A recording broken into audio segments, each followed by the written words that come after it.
Hey there, all of my Gemini people out there, Sun, Moon, and Rising. It's time to have a look and see just what is going on when it comes to your monthly astrological overview for November 2024. And just a quick reminder for everybody out there, if you ever want to get a personal reading with me, you just need to go on ahead to my website. It's integrativemysticism.com, or you can follow the links in the down bar below. And of course, do not forget about your weekly astrological updates as well. And so what's going on when it comes to your November? November is actually quite convenient as far as being an astrologer making a video about it is concerned, because you can actually compartmentalize it into two halves. So we've got the first half being a story and the second half being a completely different story. And so that's going to be very, very nice. And the first half is quite sweet on you, because the first half of the month we see a lot of really powerful boosts coming to you in terms of your community and professional reputation, your status, the roles that you play, and how you are valued on and off the job. We see the sun in Scorpio as well as a new moon in Scorpio, which is kind of lighting up the first half of the month, where a lot of really promising new gigs, new roles, new accolades, but also new value is being given to you.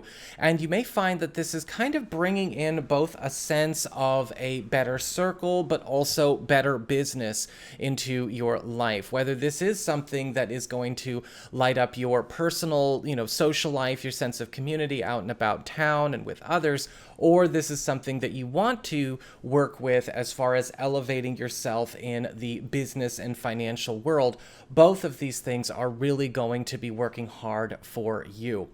And we also have Mars entering Leo in the beginning of the month, and he's going to be there all month long.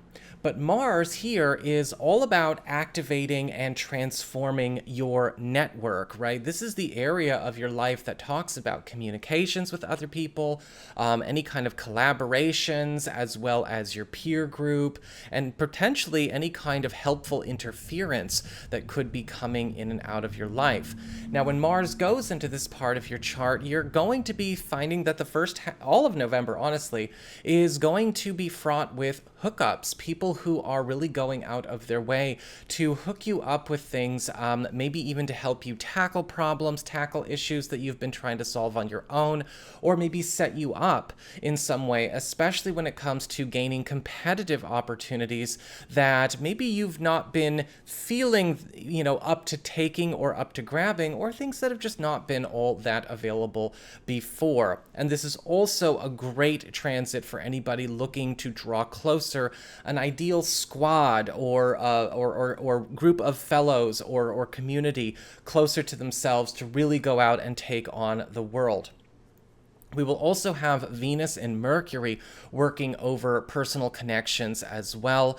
In the first half of the month, they are together in Sagittarius. And so there's going to be a big push for delving deeper into individual relationships, especially making close, strong one-on-one connections with people, and the ones that we have, all the stronger.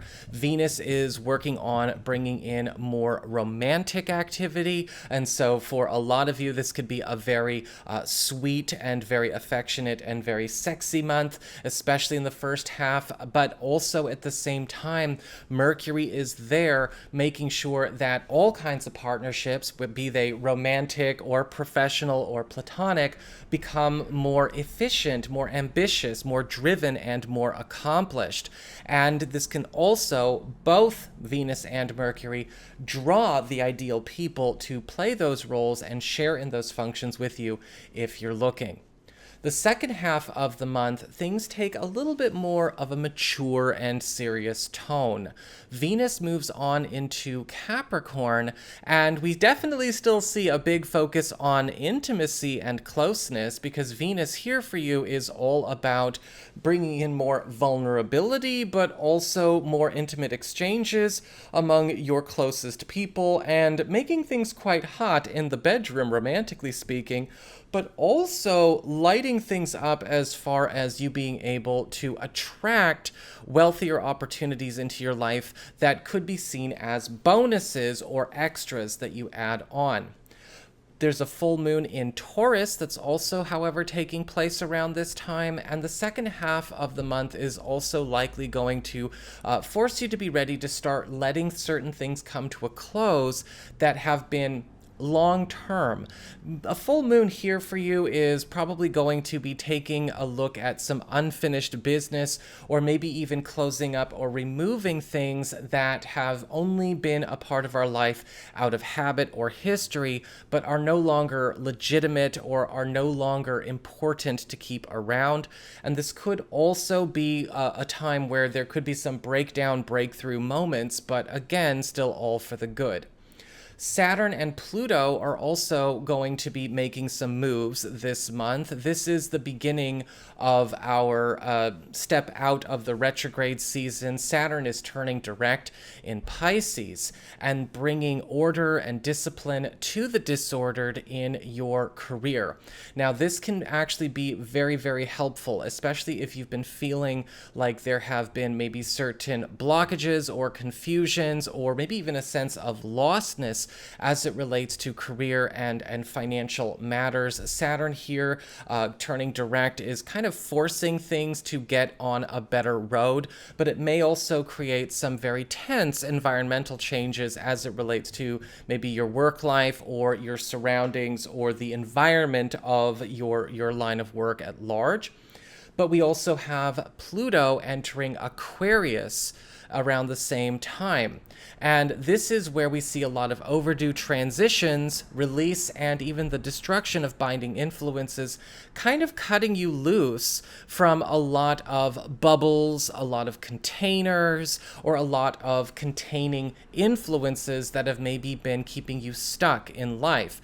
Pluto here is all about getting you out of your comfort zone, getting you out into the wild blue yonder, and also, hopefully and most likely, putting you in a position to maybe elevate your status and your stature in the world by getting you out of spaces or out of associations or, again, binding agreements or oppressive circumstances that have been keeping you stuck or going on that hamster wheel. Just keep in mind with Pluto here, this is also going to force you to be a bit brave when it comes to stepping into the unfamiliar, both when it, in all areas of your life at once, and not necessarily looking for things that you could relate to, but things that are going to elevate you instead. And finally, we wrap up this month with the Sun and Mercury retrograde this time, joining forces in Sagittarius. And there's likely going to be a lot of relationship shifts going on as far as relationship directions, relationship plans, relationship destinations, romantic, platonic, business, close friendships, all across the board. But with Mercury retrograde here, this can also be something that gives you a chance to retrieve something that was maybe lost as far as a spark in the love life is concerned, though it may also throw maybe a pre-understood dynamic or a pre-established plan into a whirl as we go into the end of November and beginning of December. But whatever the case is, this is likely something that's also going to bring more fun and simplicity into your world of close connections as well. So that is what I've got for you all. I hope you found this helpful. If you did, don't forget my name is Nico, son of Celine, and should you ever want to get a session with me, you can go on ahead to my website. It's integrativemysticism.com.